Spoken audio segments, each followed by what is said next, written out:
It's the LFC Agenda. Drew here with you and joined by the one, the only, Gez. You're looking fan-dabba-dozy and Christmas ready. But how are you feeling? Feeling good. I feel like we're going to end 2025 well. I'm ready for what 2026 is going to bring. It can't be, well, I was going to say it can't be any worse, but we did win the title in 2025. Yeah, I sound, feels I like a long sound very, time ago. very small. Yeah, it can't be any worse than winning the league for the second time in our Premier League history. But there you go. All right, so where to start? Tottenham 1, Liverpool 2. 3 goals, 2 red cards, 7 yellows, 9 minutes of injury time, 2 injury worries, 3 points in the bag. Sum it up in 30 seconds, please. Crazy, bonkers, typical Liverpool in 25-26 season. There's nothing new that with what we've witnessed in that crazy 90 plus 9 minutes of football. Well, first of all, let's get the result out the way, because I did chuck a lot of stuff at you in jest, really, because we're going to get into the detail. But let's start, first of all, with the result. And did it meet your expectations? It was exactly bang on what I predicted. In the end, I changed my mind a couple of times. I think it did. I think that it demonstrated that we've got some momentum behind us. I think in terms of going 2-0 up. I think the defensive frailties are there and were exposed again. I didn't necessarily expect us to keep a clean sheet, but I was quietly confident. I think, given the kind of run of form that Spurs have been in of late, I was quietly confident. But with this Jekyll and Hyde Liverpool team, you never quite know what you're going to get. So, yeah. Absolutely. All right. So speaking of Jekyll and Hyde, let's talk about our Jekyll and Hyde luck. Alexander Isak put the ball in the net, passed Vicario, but didn't get up. Usually you're celebrating a goal, but then you have that wait because of VAR. We had the wait because of the injury, and it wasn't a good outcome in the end, was it? Because the reports are saying at the moment they aren't sure what it is, but the unofficial line is that it's a significant lower leg injury to Alexander Isak. He scored his second Premier League goal of the season. He's our record signing, and now potentially he's out for weeks. How did you assess what happened then? How are your feelings in that moment? And we'll go into where it leaves us. But tell me first of all about that moment for you and the significance of it in context of the game. It was bittersweet. I mean, the way that he took the goal, I kind of thought, yes, this is what we've been waiting for. And then when the dude didn't get up, I was just like, no. Literally, we've been saying for weeks, haven't we? Saying, the elephant in the room, or the pharaoh in the room was Salah, and he got benched. Everything that he happened with him, spit his dummy out and the rest of it. And then we're like, okay, let's now see what's going to happen when he gets to AFCON, because we were saying that once he's out of the picture, this is the time for Isak to shine, and see how Isak and Ekitike will work together as a pairing.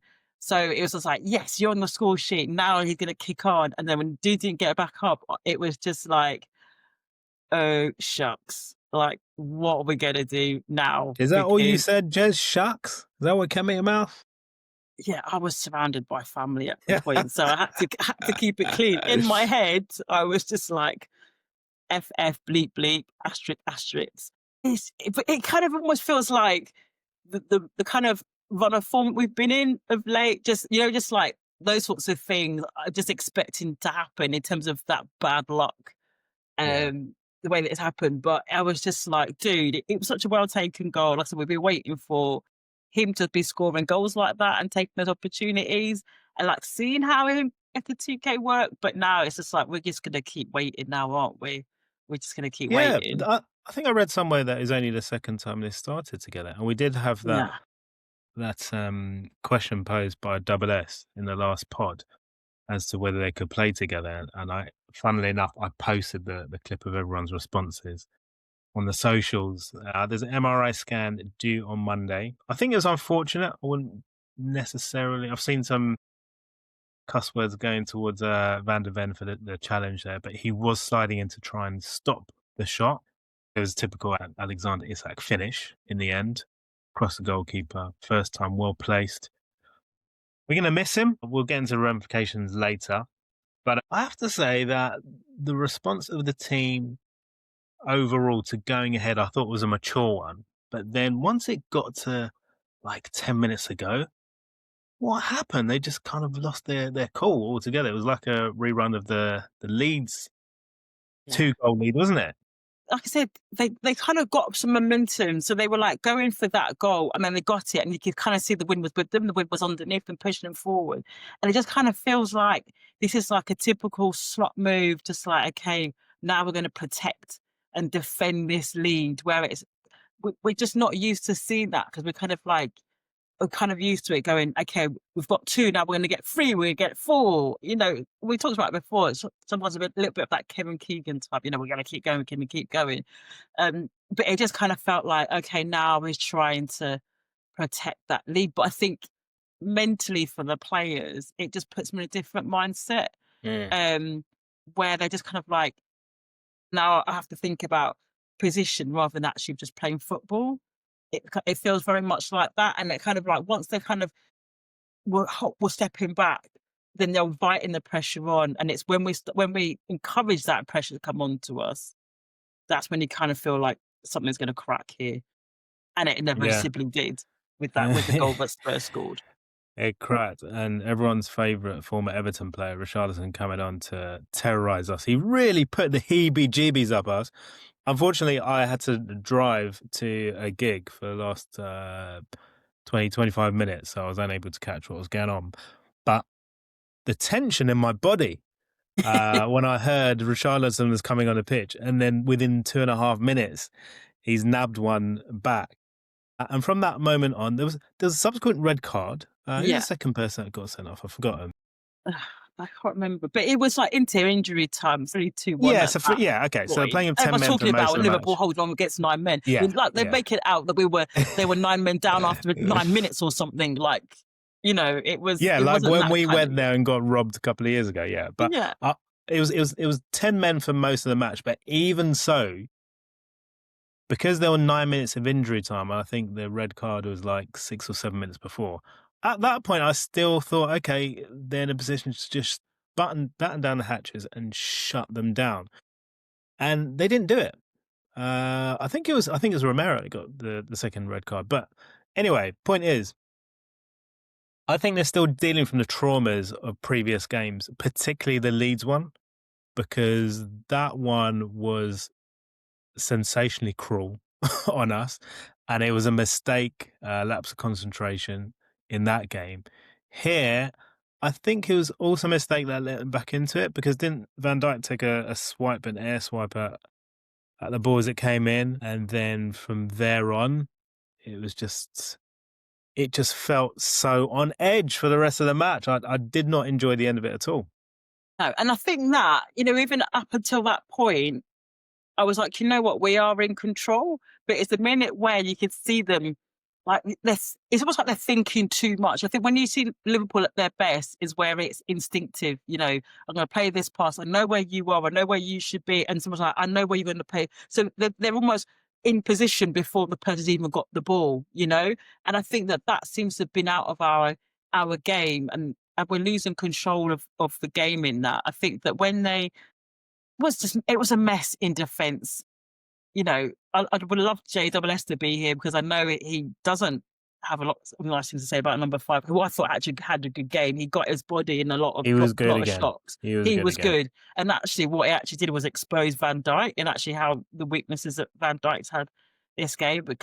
But then it's just kind of like once the managers kind of set them up to defend and to not be offensive, it just takes us to concede one goal, and then we just really look like we're out of it.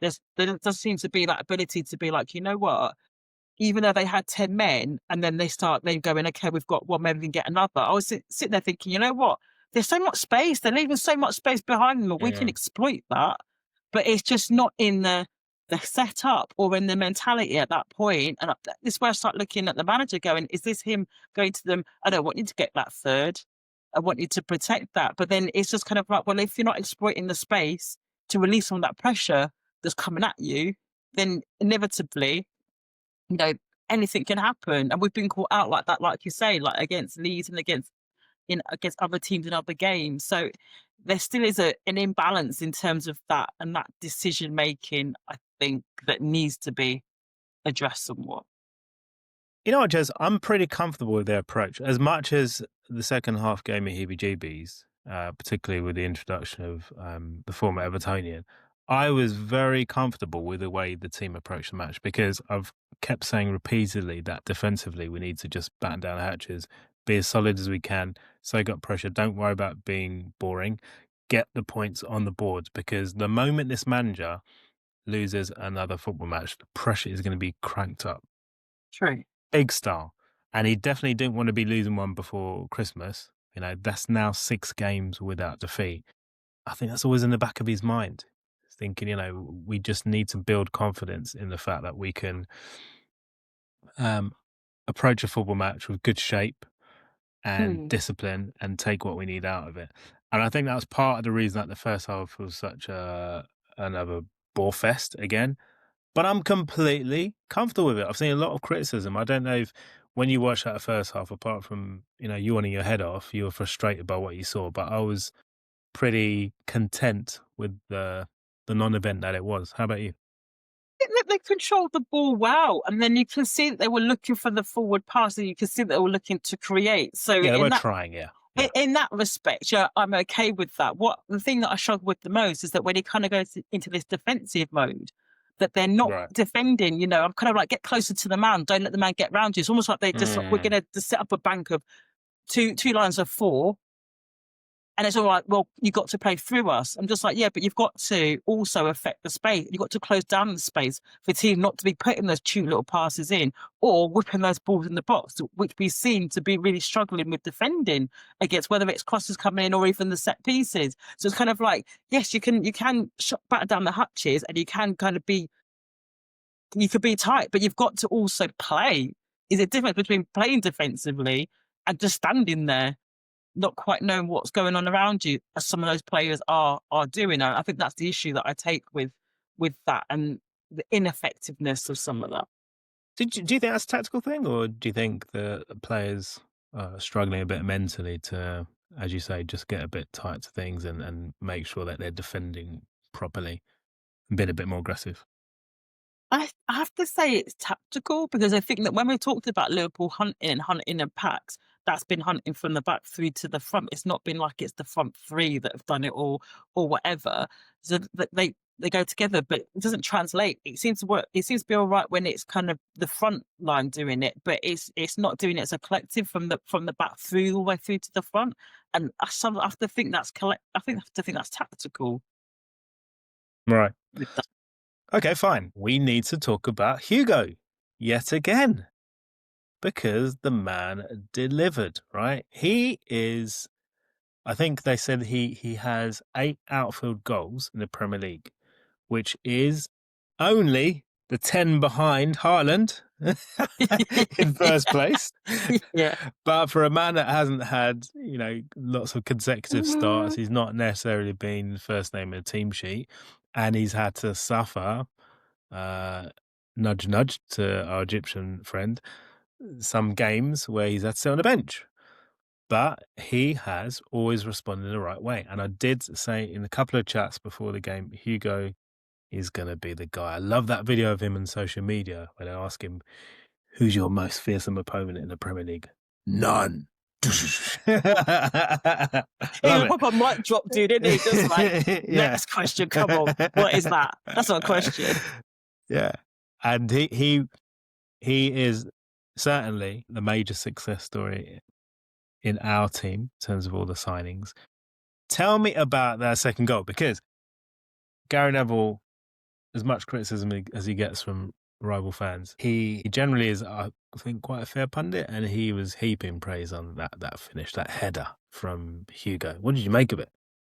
Do you know what? We needed that. And I think that that's the sort of things that have been missing from our play. I think that we've always tried to create, I think at the minute where we're struggling up front is trying to play the cute ball through, and there's not been the runners. And I think we talked about that on the pod previously. There's not been the runs going in for whether it's Wirtz or someone else to play those cute balls. But the fact that he's got the height, he's got the athleticism, you know, in the air, as well as the quick turn of speed on the ground. It's all rounded. It's almost like that's the sort of thing we expected from Darwin, and we didn't quite get that. So the fact that he can get that, and the fact that he's scoring a variety of goals as well, I think that any defenders or any defense coming up against him in our forward lineup is going to be like, okay, what's this guy going to do? Whereas there are some players that may be a little bit more predictable in terms of they're all going to like gap cut, all going to cut in. You know what he's going to do. You can defend against it if you're smart enough. But I think he's got that variety. He's got that reach. He's got a bit of there's it's almost, it reminds me a little bit of kind of Suarez in, he's got a bit of that edge on in his attitude and his game, as in, you wouldn't want to play against him, but you'd want him in your team. And yeah, he does some mad things as well. I mean, you think about that, getting that second yellow for taking his shirt off. And then I'm just like, dude, why are you putting your trousers down? Like, you just scored the second goal. We give us a bit of a thing. Like, what is that celebration? So there's a bit of a mad thing about him, but I take that because that's the edge that I think that he brings, and that's the edge that that's been missing for us and that we need. So Yeah, yeah, absolutely. I was just so pleased with it because it's like fueling his powers and his ego even, yeah, and his belief in himself. As much as he is someone who has a lot of belief in himself, clearly, and you've said this previously, it can only be a good thing the mm, more he's eating up these goals and building his aura in that role. Because let's face it, we've only got one striker now for the foreseeable. I think even if we're, touch wood, if we're in a lucky situation with Isak, I don't think we're going to see him before February. And look, no, we don't know, by the time this comes out, maybe there'll be slightly better news or maybe it'll be worse than we feared. But fact is, no one's shifting Ekitike from that that no, spot now, are no. they? No, And we're and going I to think need him. and I think he's kind of benefited somewhat for not having a big price tag on him. So there's not Mm. been the hype around him like there was around Isak and, versus some other people. Just kind of like, yeah, they just bought this dude. Kind of expected to be a bit of a bench warmer, a bit of a, he's going to be a super sub or something, but he's forced his way into that starting 11, and he deserves his spot, because he is delivering in a team where it's so mix and match between in terms of what we're getting from players that start those games. So I'm pleased for him. I'm pleased for him. I'm smiling because you called him a potential bench warmer. You do know he's costing north of 70 million quid, Jez. He's costing more Yeah, no, I than know, but then when you spend Darwin. 116 Uh, million or whatever, and I know, he's but in supposed to be the main isolation, you dude, got you I got to know, but say, but then it's kind of we had this conversation, didn't we? In terms of like, can him and Isak play together? It's almost like it's one of those two and Salah. And I think that that's kind of a lot of the conversation been around those. But the fact is just like, no, it's me and one of those two. yeah, He's yeah, I'm that he's I'm put that guy. himself on. Yeah, yeah, absolutely. So that's a big positive. Now, talking of negatives, we spoke about Van Dijk's role in the goal from Richarlison, but he was also involved in a major discussion point in the first half. As dull as that half was, there was that incident where let's say he was physically assaulted by his international teammate Xavi Simons. It had to go to VAR, funnily enough, and when it did, decision came back that he caught Van Dijk on the calf really high, serious foul play, straight red.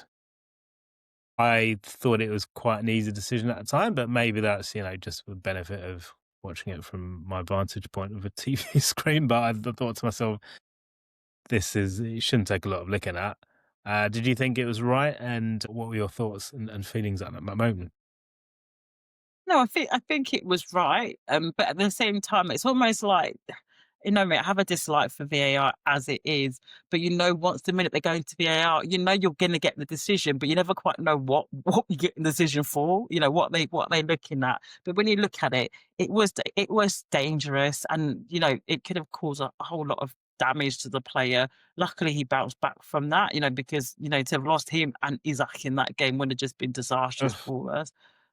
But I think it was the right call, and you've got to play it. Yes, it is a very physical league. I think this season, I think probably one of the most physical seasons I've seen in the Premier League Mm. for a while, because there are a lot of teams, regardless of where you are in the league, that are coming at you, and they're coming at you hard.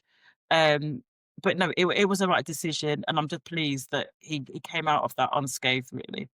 Absolutely. Pleasing also that Xavi Simons did go on social media to apologise. He had said mistakes happen. Van Dijk's my captain at international level. I wouldn't intentionally hurt him, all that kind of stuff. And he apologised to his teammates. So, right decision. Not one to dwell on. But I think Spurs were up for that, and I think that was Yeah. part of Spurs' play to be Yeah. hard and to be physical. Because even when I looked at it, I was just kind of like, "Where's Van Dijk's not going anywhere?" Like it was needless challenge because it was like you're not actually going to affect much by tackling him there, other than it just I'm going to hit you hard and let you know that I'm there, sort of thing. So, but yeah, Spurs were coming at us hard in a way of just like, are you playing football or rugby or something? I think they're definitely fighting for their manager because he is someone that's under a fair degree of Mm. pressure alongside the Wolves manager as well, of course. But he's certainly got a lot of work to do with that team. I felt overall in this game they got what they deserved, but if you look at just the last 15 minutes, you might say they were unlucky. Overall, when you see how the game went, did you feel that it was a fair result on balance? I think so, because I think just the point I just made before, I think that there was one team that came there to play football, and that was us. And I think that, we did enough to get through and to get through the game and to get the 3 points. And actually, these are the sorts of performances that have been lacking and that we need. So, whilst we were waiting for a 4-5 or a 6-0, actually, it's these games where we're grinding out a result, where we're taking a ride in some of these hard challenges and getting through are the things that are going to build up the confidence that are going to take us well forward coming into 2026 for the rest of this season. So I was pleased with that. I was pleased with that mentality that that they kept going, that they were able to hang on in there. Like I said, and that's only going to be good for our confidence going forward. Absolutely. Should we have a listen to what the manager had to say?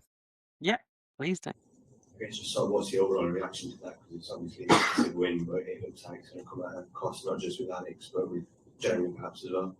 No, Jeremy is no problem at all. I didn't want to go down to 10 men for 30 seconds. I think this is the only country where if players are injured, they need to go 30 seconds off. With a head injury, even 45. So I adapted to that. I knew there wasn't long to play, and I thought we struggled a lot with a +1. So playing 10v10 for half a minute with him being on the floor, yes or no, then just go with Federico. So no problem with him. But with Alex and with Connor, we have to wait. And you could see our bench today as well, but this is not for the first time in the last few weeks, and we're picking up points, and that's the main thing. We're not the only team that suffers injuries in this period in England because we play so many games. This is quite normal that teams have injuries in this period of time. Arnie, after all the difficulties, you're nearly top 4 again. I mean, how do you assess where you are and what the last few weeks have been? No, of course we're happy with that. But when we started the season, it wasn't as if I was thrilled and completely happy when we were top 4. We're always aiming for the best possible. And after a very good start we had, we were disappointed with the run of results we had afterwards. But I think you've said it. We are now maybe on equal points for top 4. I don't exactly know. But don't forget it, in the Champions League, we've done quite well with a very difficult draw. I think I see a lot of teams that have hardly ever points, but we haven't faced them. So I think it's never been as bad as people said. But it's also true that we are definitely not perfect yet. But we knew this when we made so many changes in the summer that it would take time. Maybe because we won the first 5 or 6 games, everybody thought, this will just go so easily. But as a club, ownership, Richard, Michael, all the other people knew that change could also go with different results, and that is shown to be true. Welcome. Obviously, down to 10 men, Liverpool under a lot of pressure. You were saying with Newcastle. Can you describe why it happened with numerical advantage? You just look for the more composure, or is that just naturally the way the game goes? The team gets a ball and they start getting them. No, that is definitely true, that last thing. It's always difficult if I try to explain why it is difficult. Then people tell me afterwards, you tell too much to your future opponents. I think it was quite obvious what Newcastle did. It was quite obvious what Tottenham did. But maybe then I shouldn't say it. But in the meantime, when we had the ball, that was what hurt me the most, because from the 9 minutes of added time we went, which ended up with 10. Completely correct, by the way, this time. I think they had 95% of the ball. So every time we had the ball, we kicked it away or we threw it away, or it was unbelievable that we couldn't keep the ball a bit longer. So yeah, then you have to defend for 8.5 minutes. Or 9 minutes, 9.5 minutes. Right. He did mention there, which I forgot to get into, Jeremy Frimpong. Because Alexander Isak got subbed on, then Yeah. subbed off. Then Frimpong was subbed on, then subbed off. He subbed the sub. He subbed Yeah. the sub. So it sounds like a song, sub the sub. But good thing is, we had Conor Bradley back, and hopefully he's going to be okay, and Frimpong back. Now he's got both right backs back in the team, and it was definitely the right thing to take him off. Frimpong. What do you think he's going to do about that position? Because Gomez did do his thing there for a while, but now he's got the natural options there. None of them have super convinced or locked down that position as the season's gone on. But where do you stand on it, and where do you think the manager might go with that position going forward? I think I'd probably say out of the two between Bradley and Frimpong, I think Bradley would probably be his first choice between the two there, just because he's a bit more of a natural defender. I think what Frimpong brought to the game when he came onto the pitch was, more offensively, but more further up on that side in terms of, he got the assist for that second goal. But we've got options there, I think, where we've really been lacking. So it's good that we've got Absolutely. some more than one player who can play in that. And for me, the beauty or the real benefit, the positive of having those two back means that you're not going to put who has ultimately been our best player this season to date. You're not going to Big be Dom. putting the boss slide down there, because he's causing more damage for us going forward in his more natural position. So I'm more positive in make sure we've got players across the pitch playing in their stronger positions, rather than the crazy whatever he's been doing trying to fill and cover that position, with everybody being out, with Bradley, whatever being out. So at least we've locked down that position. There's other positions he needs to be looking at, but at least that's something that we can have a bit more faith with. Absolutely. Now, it's a result, Gez, that leaves us 5th in the Premier League table, which at the beginning of the season, we would have scoffed at and laughed at anyone who dared suggest that we weren't going to at least be, within 3 points of the leaders, if not leading the table ourselves. But given everything that's come to pass, I think we'll take it, right? We're knocking on the door of the Champions League. Sure. Chelsea dropping more points this weekend, and United losing today at time recording to Villa. Sunderland, I don't think anyone's going to worry too much about it. I think they'll probably fade away, and therefore it's probably going to be a straight shootout for 3rd or 4th place, I reckon. How do you feel about it? Because although Villa won 10 games in a row, which is amazing going for them, I feel that just on overall balance of quality of squads, they're probably the ones who want to be targeting. Would you agree? Yeah, I can't see Villa maintaining this until the end of this season. I'm expecting a drop off from Villa. I think with Chelsea, they're still quite hit and miss. So potentially they could go on a decent run, but also at the same time, if they fade a little bit, I'm almost expecting that. So I think that we've got a good shout, and I think that the fact that nobody's really talking about us, I think we might surprise people. And funnily enough, there was a post on social media going, "The charge for the title is on," and there was a little bit of me that was just like, you know what, it might happen. Do you know, like, I think we My can gosh, put Jez, you've been double S. So you know what? something's I happened to think your we can mind. put on a string, and I think that at the minute, and we talk about performances, and we talked about how we've got these positions we need to like change things and tighten up defensively, etc., etc. But I think for us now, like you're saying, from the manager's point of view, it is about results, and I think that we need to have probably the next 4 or 6, and it's just about results, and then the performance will come soon after, and then when we get into that flow, then I think, yeah, anything's possible. Because even though City are starting to put pressure on Arsenal, it'll be interesting to see how Arsenal handle being chased, because they've proven that they're not that good. I think, what did I read earlier today? That Arsenal have been top at Christmas 5 times in recent years and not ended up winning the Premier League. But I think that also, no one was talking about us or in that kind of regard. So we just do our thing and see what happens. January the 8th is when we go to the Emirates. That is going to be the seal on any Yeah. hopes that we've got if we lose that match, right? And then all this chat about titles, I think, can stop if Liverpool, even if Liverpool don't win it. If I'm honest, they have to go there and win it.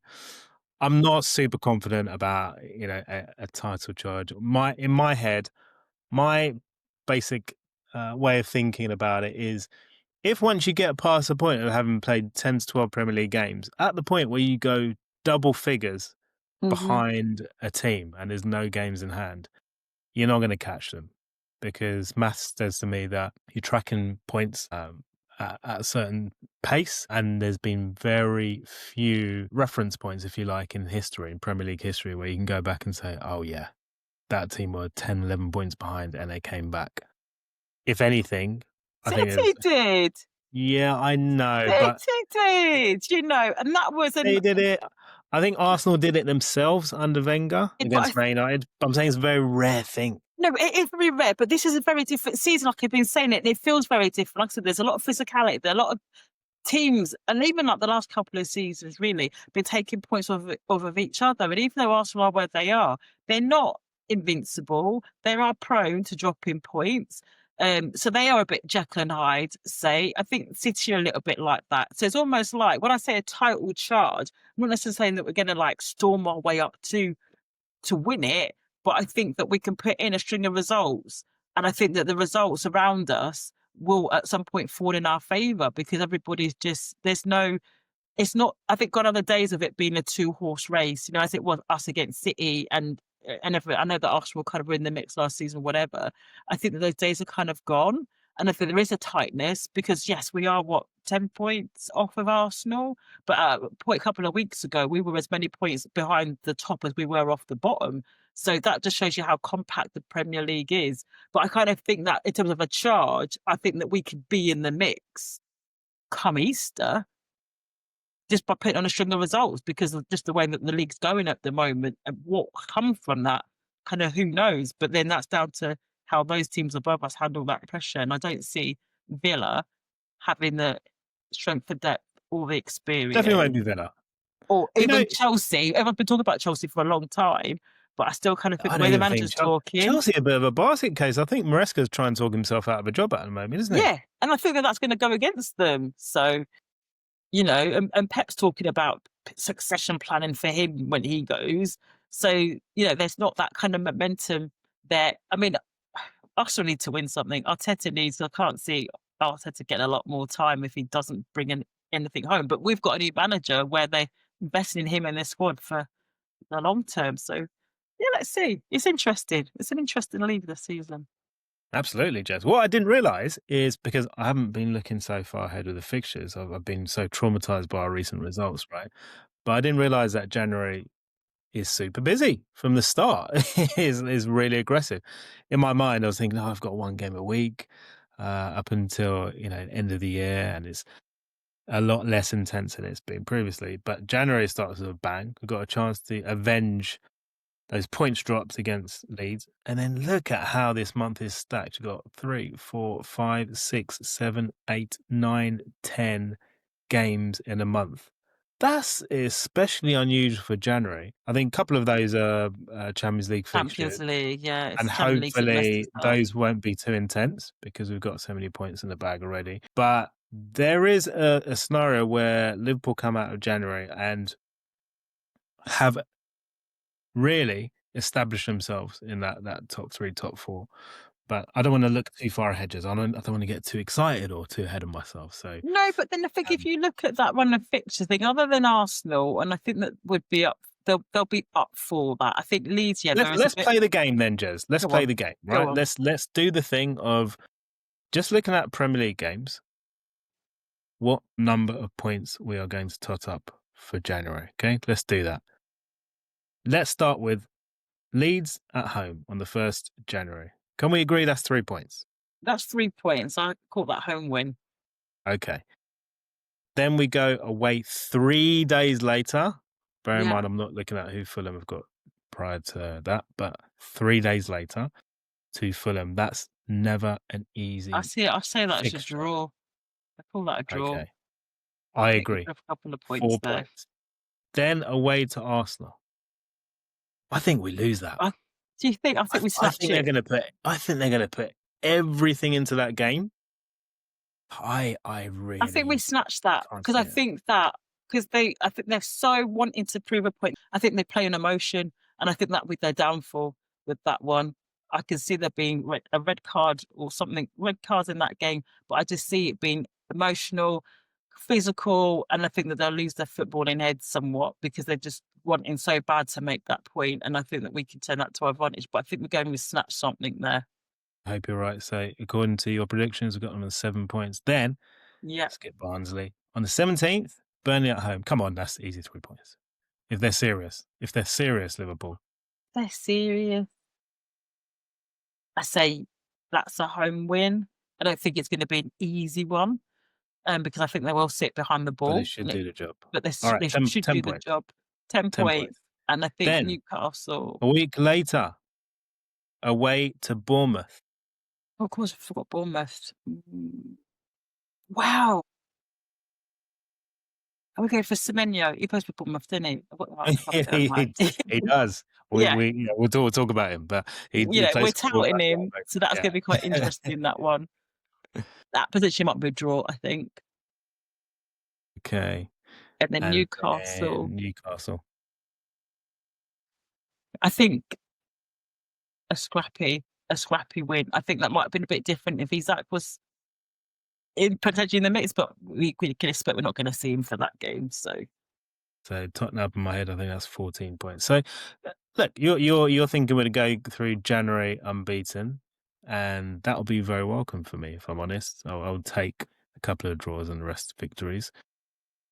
But you know what, Jez, a lot of it I think will depend on if Liverpool can get reinforcements in, because the window is going to open up, and we all know Liverpool haven't signed a central defender. I keep saying it for 5 years, coming up to 5 years now. And that guy they signed last, he's not so popular at the moment. People want him to shift aside. They'd wanted Gay to come in. That didn't happen. Is there a chance that Gay could come in? Do you think there might be someone else Liverpool looking at? Surely they have to sign a central defender, Jez.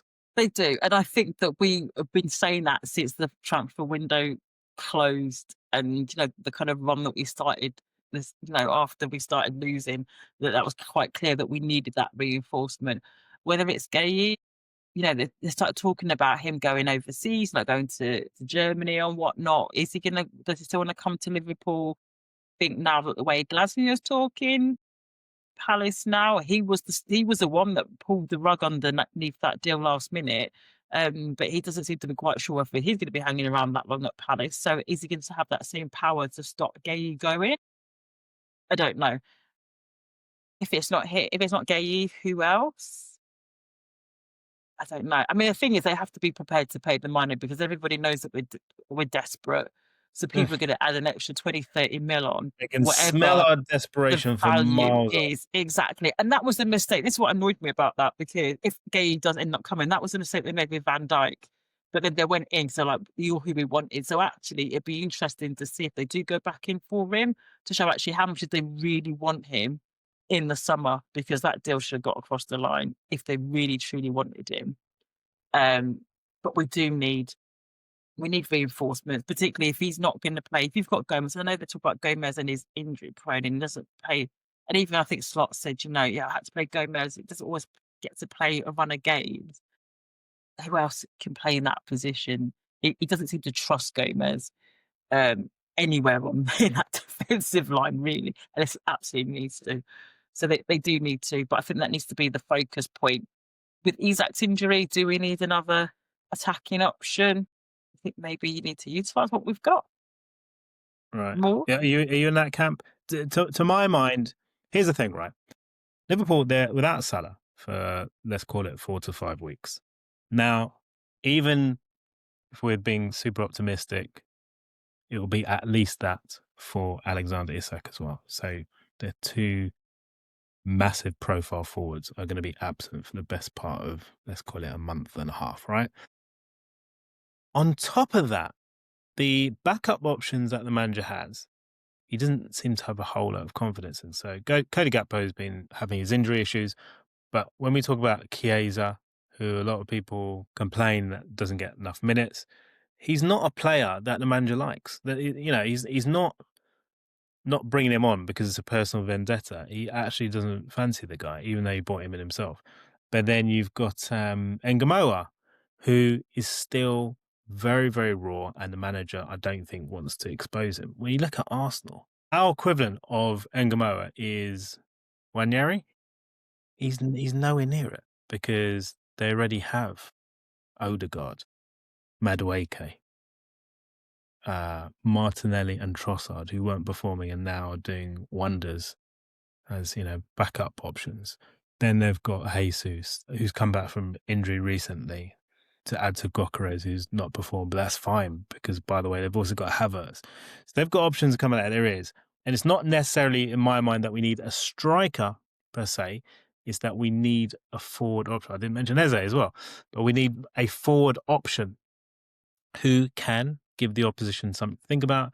And if we get an injury or a drop in form, we know that the manager can look to the bench. We're not going to be letting out big sighs because there's no one of the right quality, or getting frustrated because Chiesa is not that guy, right? So, to my mind, if there's a market opportunity where we know the release clause for this player, as we do with Semenyo, he becomes available, the player wants to join, it could be you look at it and say, well, it's not what we need now, but that's what's available now. Let's move. I hope they would, but then the question is Semenyo good enough quality for us in the first place? Or is it one of those where, okay, he's operating at a decent level or above decent level for the club he's at? You know what? You don't know, and I kind of don't have all the access to the data the way that the data scientists do at the club, because you could always argue the fact that, we've got Andy Robertson from a team that was relegated, and then look at what a sensational player. For me, he was the signing of that season. One of the best signings the same season as Salah, Premier and League I've history. always said he was the sign of the season. To get that dude for £8 million was absolutely ridiculous. still. You got Jota, who signed from Wolves, who was like, Wolves they were all right-ish then. I know they're suffering now, and then look what an effect that he had on the team, on the club. So there are some people who, with stronger players around them, can lift their game. Whether Semenyo can do that, I don't know. I think I just worry that bringing anybody in because Isak has been injured, is that knee-jerk reaction, and I don't think that's FSG's the way that they operate. They're very long term, because ultimately you bring in someone, a forward player or attacking option like Semenyo or whoever, and then eventually you're going to get Gakpo back, you're going to get Isak back, you're going to get Salah back from AFCON, then suddenly we have an overabundance of attacking options, where actually we've been saying, and I've said before, that's just the issue with the team at the minute. We're very top heavy to that attacking option, but very light defensively. So it actually further imbalances the squad, which has been, and the quality and strength of depth in the squad has been called into question over the last few weeks. So is there anybody there in the academy? Now, I know that Slot didn't put any importance on the League Cup. He was very clear within that, but that's always been the opportunity to kind of see some of these either academy players or some of these on the fringe, actually what they potentially can bring, but we've not had an opportunity to see that. So he's either got to throw in Gamoa and go, I'm not quite sure, but I've not got any options. Let's see what you can do. Mm. Or he's got to utilise those that he's got better, but it's got to be defensively. We've got to strengthen defensively. We've got to get that centre back and maybe cover a couple of the other positions in the defence, but that's got to be the priority in this upcoming window. Yeah, I'm not quite sure who they go for in this window. If it's not Gay, Palace and Glasner end up digging their heels in again. There's been mention of Nico Slotterbeck. You've also got Bastoni at Inter Milan, although he plays in the back three, so I'm not quite sure if that would work for us. I just hope that behind the scenes they've been doing the homework and are looking at that option to really shore us up in that part of the pitch. But even with Leone due back probably end of the season, next maybe, I think 2026 we need to see 3 new centre backs. I'm not even exaggerating. I think they need 3 senior centre backs to come into that squad. There's a big question mark, and there should be, over Konate. And we know Gomez, we've tried to move him on before countless times. The only reason it didn't happen last time is because the Gay move didn't materialise. But prior to that, he just kept getting injured every window. Yeah. So I think his run has come to an end. And then Van Dijk himself is now approaching 34. I can't even remember what age, but he's getting on. He's past that line where He's you're like, getting on. okay, he's not in his prime anymore, and he's not going to improve. Let's put it that way, right? And a lot of it with Van Dijk is aura, as they call it. But there's question marks over every single defender in our squad for various reasons. And for that reason, I believe the job of the club right now, when it comes to rebuilding this squad or continuing to rebuild, is to get those centre-back positions sorted. Would you say that's the most important area strategically for this year, not just January? Yeah, for sure. Like you say, who are they going to get in January? We don't typically do a lot in the January transfer window. We haven't historically. I mean, there's been a few players. Like I said, we mentioned Van Dijk. That's because they mess up in the summer. I think Diaz come in a January window, and there's been a handful of people, but they don't. The question is, like you say, who's out there and who can actually hit the ground running, because there's no pre-season, is there, when you come in January? You've got to hit the ground running. So We got a Champions League to go for, Gez. A Champions League FA Cup double. You see, so that you've got to have someone's got to be available. They've got to have that kind of level and almost some experience in the Premier League. But then, if you're fishing around in the Premier League, people aren't going to sell to you, or people don't have inflated prices. And again, is that aligned with the policy and the transfer strategy of FSG? Probably not. So if it's not this window, it's got to be the summer. But then again, it's the same sort of thing. You're looking at a summer transfer window just after a World Cup year, where prices again are going to be massively inflamed. Or you essentially could have some people who may have a great World Cup, who've raised their game, who actually just aren't at that level. It's just the World Cup that's just done that as well, which happens. So, so it's interesting, but I think that's got to be the priority. And I think that, with Slot, he's got a massive job in terms, he said that in that interview, with all the changes, it's up and down in terms of the impact or whatever, but he's got to strengthen the squad. He's got to get them playing collectively. And at some point he's going to be the one that's going to phase out Salah and Van Dijk. And that's a massive focus for a manager to do, with the expectation that comes with managing Liverpool. But yes, defensively it's got to be, because I think there's enough with the offensive options that we have to get us through. But defensively they need to. And maybe, I don't know, do we need another decent backup goalkeeper? Because at some point Alison's knocking on as well. I know goalies can go a bit longer when they're older, but they've got to start planning for him. Isn't there a bigger question around the goalkeeping position, whether Mamashvili is good enough to be number one long term? I don't know. He's done well. He's done well. I mean, Has he though? Do he's, you look he's at done him like, and think? Do you look at him and think? You know, when Alisson came in, you just knew, because at that point you had to say his name, Karius.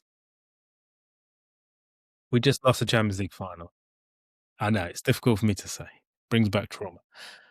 And at that moment, I said, it has to be Oblak or Alisson. It can't be anyone else, because we've gone through such horrible times with the last couple of goalkeepers. And, you know, we'd actually gone down from Simon Millionaire. And I was so confident in Alisson. I don't look at Marmashvili, though, and feel, I'm so confident he's the next one. He is the one that's going to inherit this jersey. Not there yet. You're saying no, but then you're a bit closer? no, I think the jury's still out somewhat, but I think he is playing underneath a massive shadow. And if Alisson's not at the club, has he got that in him? I've not seen it as of yet. But then again, he has just been filling in.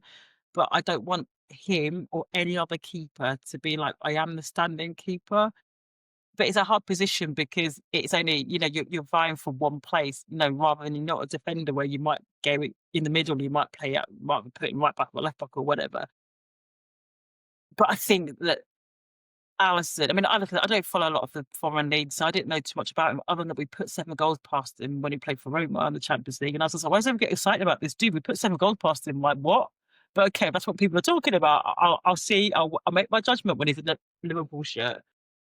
But I think that worked because he actually had strong defenders in front of him. So I think that's the issue, whether it's Mamardashvili or anybody else. The way that we are defensively, I think it's quite hard to come in and be a keeper with stature when there's just chaos in front of you. Yeah, you're right that there's something about the context within which we're talking about his performances, as in he has the profile of the number 2. Even when Slot speaks about the goalkeeping positions, he's always very clear that Alisson's my number 1. So there's that hierarchy very much established. So going forward, we'll have to see. But I don't think that's the biggest of our problems. Okay, right. So let's, before we wrap up, talk about the next fixture, which will be post-Christmas, right? We have Wolves at home. For the Jota factor, there's going to be a different dimension to it versus the usual kind of feeling around that game, because they're not like big opponents of ours traditionally.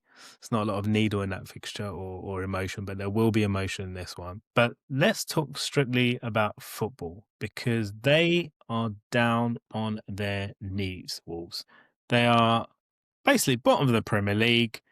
I think, was it Captain that came out the other day and was basically laying it on the line that they don't want to go down in disgrace? It's going that way. He had some pretty strong words, I've got to say. I think that Liverpool have to win that game. It can't even be a question of, we can't be dealing with, okay, is it performance or is it result? We need both. We've not had that for a while. We need and deserve both, because I'm pretty sure it's Doherty came out and called his own teammates cowards, or he used that word when discussing them. So they have to be put to the sword, right? Yeah, that if there's ever a team that we're facing very soon, where everyone's waiting for this 5-6-0, that's the team we're looking at. Going that's a potential fixture where that can happen. And they have to go all out. And anything less than that, it's just going to be embarrassment. And actually, it's going to be, we've done 2-3 steps forward, and it's going to be like 3-4 steps back. I think even a draw, I think it'll have the same kind of feeling as a defeat, because come on. I think even a tight was it 3 win. points or something? It's like no points. I think No even a points tight that win, team. even a tight win psychologically harms us. They need to perform, win, and just make that regulation kind of victory, because Wolves are actually on track to be. They always will at the stat about Derby, right, getting 11 points and being the worst Premier League team of all time. Wolves, unlikely to match that, but they're within that realm. right? They're going to get sub 25 points easily. Easily. I mean, in terms of like the league this season, they're God. They're gone They're finished. already. Yeah. They're not Gone even here. already. Only here in body. 2 points. They got 2 points. There you go. Wow, Like, is come that on. right? 2 points. These dudes are on 2 points. Wow. Minus So they could actually 28. match that 11-point record. Okay, wow. So this is what I mean. Like, they can get nothing. We need to not give them a sniff. However, the way that we're going, there are teams that fancy themselves against us, so they can't go into that fixture thinking this is a team bottom of the table with 2 points. It's going to be easy. They've got to be prepared to play, got to be prepared to fight. I think if they can bring that mentality, if they can start the game well and have a strong, solid 10, 15-minute opening and none of this cagey business, then I think that we'll be okay. But I think that they've got to cut out the self-inflicted mistakes, because it just gives them one opportunity, goal in the back of the net, then they're going to just sit behind the ball for the rest of the game. Yeah. They just need to keep up not conceding first. That'll be helpful. Yeah. Come on, Reds. Yeah. Stick to that plan and let's go from there. All right, For sure. so let's go predictions then for Saturday. We will be back on Sunday to discuss that one. But in terms of predictions ahead of that one, I'm going to break convention and go first. Lady Go can on. go second. I'm going 4-0. Oh, a snap. 4-0. I'm with you. 4-0. We're feeling that. That'll be a fantastic Christmas present, wouldn't it? Feeling that, for sure. Ekitike Okay, well- hat-trick. I'm going to chat that one as well. Ekitike hat-trick. Come on, it's due. It's So he's got to catch Haaland. Okay, so that will be post-Christmas, and all that's left to do is thank you all for listening, for watching in recent times, and supporting this year. It's been great to get the team together and start doing these videos post-match. It's been great with the therapy. Hope it's served some purpose for you guys also. And make sure that A, you have a good and safe festive period, and B, that you like, follow, subscribe on YouTube and on Instagram, LFC Agenda Pod, on the podcast ending of your choice. Leave us a 5-star rating because that really does help, and a comment if you like too. All that's left to say is thank you so much to Gez. You're wearing your Lucky Champions t-shirt, and hey, who knows, you may be wearing it in May again, or maybe not. always believe. I'll tell you, the title charge is on. It is on. Yeah, you've definitely taken Double S's mantle. I'm not quite sure what's in your bovril there, but keep drinking it, and we'll catch you on Sunday. Thank you so much. Have a blessed one. You too. You never walk alone.